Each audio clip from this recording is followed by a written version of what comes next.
All right, hello everyone. Thank you so much for joining us for the third meeting of the New York State Independent Redistricting Commission. My name is David Mumar, and we are live. Commissioners, I believe that on our agenda in the notice was the appointment of an executive director. Of two co-executive directors. August. Do you want me to send them to you and B? Sorry, Ross, are you? Find a PPP file? File under Kimberly. Ross, So, can you go Kimberly. on mute, Ross? Oh, I'm sorry. I thought I was on mute. Okay. Yep. So, commissioners, I believe we were going to discuss the appointment of a co-executive directors. I would propose that we go into executive discussion session to discuss this. Would you like a motion? Yes. Could I get a motion? So moved. Do I have a second? Second. All right. All in favor? Aye. Aye. All right. Thank you, commissioners. Eric, if we could go into executive session, please, that would be excellent.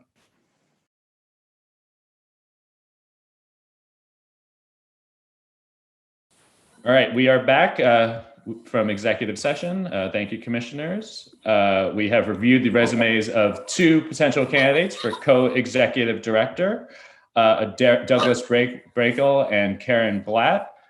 Mr. Brakel is the chief of staff for Senator George Amador, and Karen Blatt is currently at Latport, serves as one of the co-directors.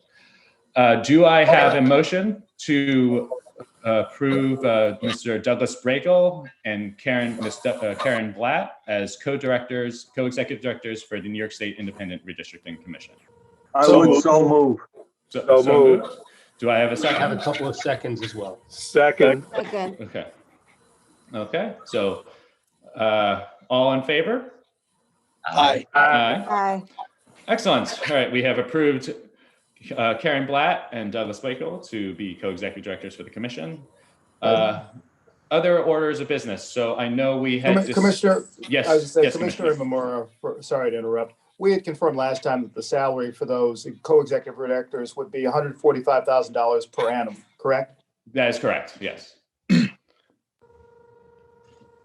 So, other orders of business.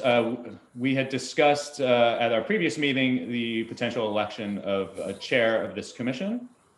What are the commission's thoughts on that? No, look, I guess I'll start. I think that my view, which is probably shared by some of the others, and I think will be shared by all of us, is that the chair, vice chair format is probably the right format, but to make that effective and viable so people know what they're voting on, we probably need to talk a little bit about bylaws. Maybe, I won't say adjourn, but go our next meeting very shortly here after this meeting, discuss what bylaws would look like so that the commissioners writ large have some visibility as to what the structure would be into which we are placing our respective fellow commissioners, and then resolve the issue with respect to chair and vice chair in conjunction with those bylaws being resolved. I would have a slightly different take. Perhaps I think we need to move forward and we need identifiable leadership of our body. Perhaps we could start off with a chair or chair and vice chair in interim roles as we work through a lot of these other operational and logistical issues. And now that we have our top two staff on board, that should be high on their priority list of assignments to work through those issues as well. Well, I appreciate that. I do. And I would love to get started and to move forward as quickly as possible now that we have the co-executive directors appointed. The difficulty is there is nothing in the statute that authorizes a vice chair. And so to the extent that there's a format that we're all comfortable with, to the extent that we are, I think it's important that we have a structure in place before we actually vote to put someone in, even if it is in an interim position, because the position doesn't exist. The authority of the position doesn't exist and certainly hasn't been authorized. Now, I think if we're to move forward, and if that is the will of the commission, then we can nominate leadership I'm certainly prepared to do that today. But my concern is that we may actually end up in a stalemate, because the reality is, but we can go through the exercise. If we do have a format in place where we have a vice chair, I think it would be easier for us to be able to decide on chair and vice chair. But if it's the consensus that we move forward, then by all means, I'll nominate Commissioner Wolford for chair. I think it is clear that he's got not only the experience, background, educational background, professional experience, growing up in Western New York, currently living in the metropolitan area, that lends itself to leadership of a commission like this. And I'd be proud to nominate Commissioner Wolford for chair of this commission. If you would nominate, go the exercise and wait for the bylaws to be presented, and we can approve those and then approve both the chair and vice chair together, that's my preference. But if not, I'll nominate Commissioner Wolford. If we are in a formal nominating session at the moment, then I would be the second of that nomination, based on Keith's long experiences, his wide knowledge of the state, which is going to be very important to effectively run the organization. I would nominate David Imamura, Commissioner Imamura, Esquire, for the position as chair of our redistricting commission. And I would second that. So I think both. Mr. Wolford would like to, Commissioner Wolford would like to speak. Again, I think we've had a wonderful dynamic as a commission and are going to continue to do so. I think given the mathematics, the likelihood of a divided vote, if we had a vote today, absent some further discussion of these bylaws, I'll say something crazy, it's likely to deadlock. And so my thinking of this is I agree with Commissioner Flateau that we have to get going and need to get leadership done. Why don't we adjourn this vote to a week from now, have our next meeting on this topic, say a week from now, and try to get this resolved? Yeah, and I was about to say, I agree with Commissioner Wolford. I think if we can agree to put together bylaws, but if we can agree to have a meeting as quickly as possible and to have those draft bylaws done as quickly as possible, I would propose sorry. As far as the bylaw, George. who will be putting together, the executive director should be putting together the bylaws. Well, so I think a question there is, there are many lawyers on this call, and none of which are going to be the executive directors. I mean, I think we need to correspond via email to determine A, the structure of the bylaws, and B, how we want to do it. But first things first, should we try to schedule a meeting now for next week? Certainly. Yeah, and so that way we can then go to the exact mechanics for the bylaws.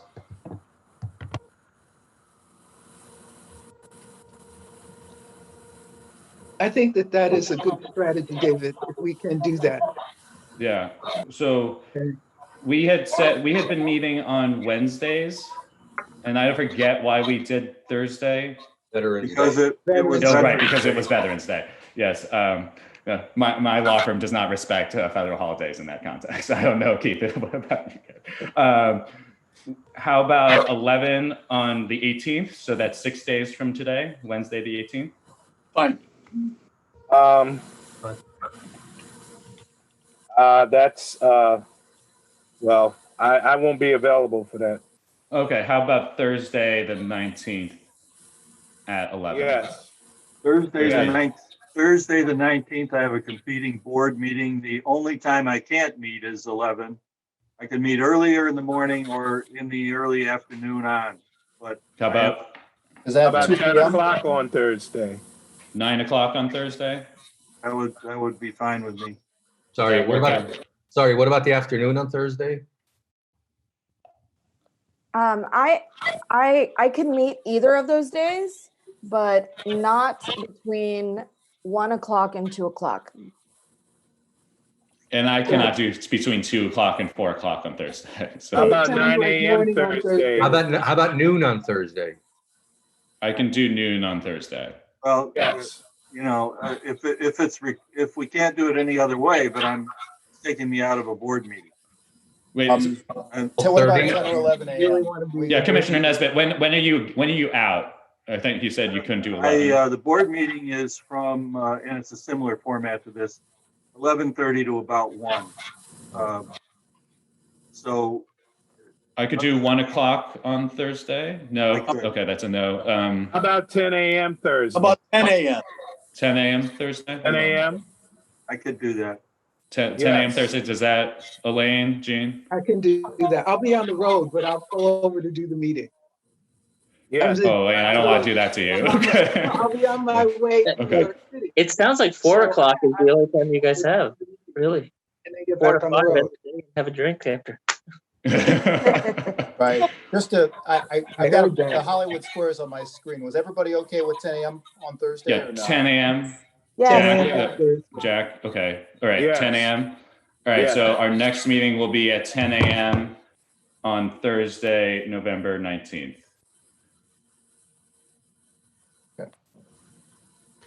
Shall we ask the newly appointed executive directors to present a draft probably by early next week so that we have an opportunity to share it, review it, and have a meaningful discussion in advance of Thursday? So, Commissioner, I mean, do you think that's that's actually possible, right? You know, I mean, I think a question is, we should probably discuss right now what would be in those bylaws, right? So, number one, structure, a chair, vice chair, we had discussed that. What else would you want to have in said bylaws? Well, I think we keep it as simple as possible. Okay. Chair, vice chair, the authority of the vice chair clearly defined. Allow for meeting structure, the convening of meetings, and obviously the ability to convene and to preside over the meeting. Who has the authority to do that? The ability perhaps to issue proxies and to allow for proxy voting of members of the commission, if that's something we want to consider. But I do think there are a series of subjects that we should address. It's easier to do that in the context of a draft. If someone wants to take the first step in preparing that draft, I would think that the executive directors would be better suited to do that so that we can review that. But certainly there are people on this call who have the ability to do that as well. I can draft a set of bylaws. Would you like me to do that? Well, Commissioner Frazier, do you want to work with our executive directors? Because in that way we'll have representation. I'd be happy to do that too. Yeah. But I work with not-for-profits all the time. Drafting bylaws is like making chicken soup. So I can find a set. No, really, Commissioner Wofford is right. This is something that can be done elegantly, simply, with some input. So yeah, I'd be more than happy to work with whoever, because we need to get moving on the real work. And if it takes being a push to get the draft of the bylaws, then I'd be more than happy to do that. Will you accept me as a volunteer pusher to get a draft bylaws out to the group? So moved. So seconded. Second. Yes. Okay, good. No one's disagreeing with that. Okay, good. I'll take So that. I think we're agreed in terms of bylaws. In terms of the next steps of the commission, I mean, I think we can move. There are several things we can do even without having a chair and vice chair and without having bylaws yet. I think it would be important now that we have co-executive directors to ask them to begin looking into office space, web space, for Budget. communications. Yeah, Budget, staffing, timeline. So I think that some of those things require the full input of this group, and some of them do not. And I think that the ones that do not are just what office space is available. I believe the state is willing to help with that. Securing a website, right? Like, are we doing it through the Department of State, right? Design of the website, what is in the website, I think we can discuss as a group, but I think just the initial steps of going forward with that And staffing plan, that will require input, but I think we could ask our co-executive directors to just start to think about that. And a timeline. I think that the state constitution does a pretty good job of laying out a timeline. And I think that it would be good for the full commission to sit down and look at the timeline as construed by the state constitution and just figure out as a group how we want to proceed. What are the commission's thoughts on that? So moved. Okay, and budget. Yes, in budget. Budget, of course. Right. So I hope would only have one addition to the very helpful list proposed by Commissioner Imamura, which is that the executive director should inquire as to the status of the census data, which I know has been a topic of frequent discussion and is pretty important what we need to do. Well, we need to ask the White House for that, Commissioner, but yeah, I agree with that.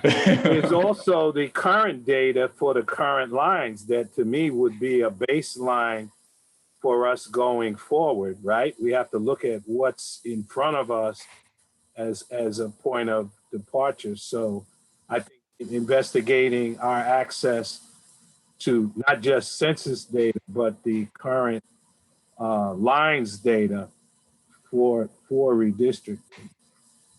I made a request for information, and it occurs to me that I probably should have shared it with everyone when I made it.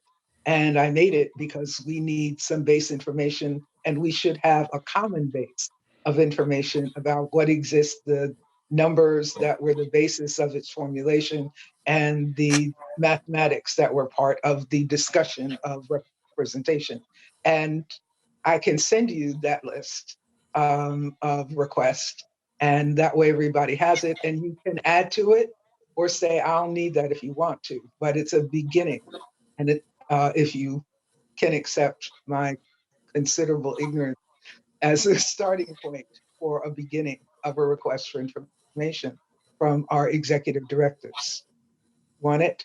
If I could add to that, I know that LATFOR has a hard copy publication. They have 3 actually, and each publication has data on each of the districts. There's an assembly district publication that gives you census data background on all 150 assembly districts.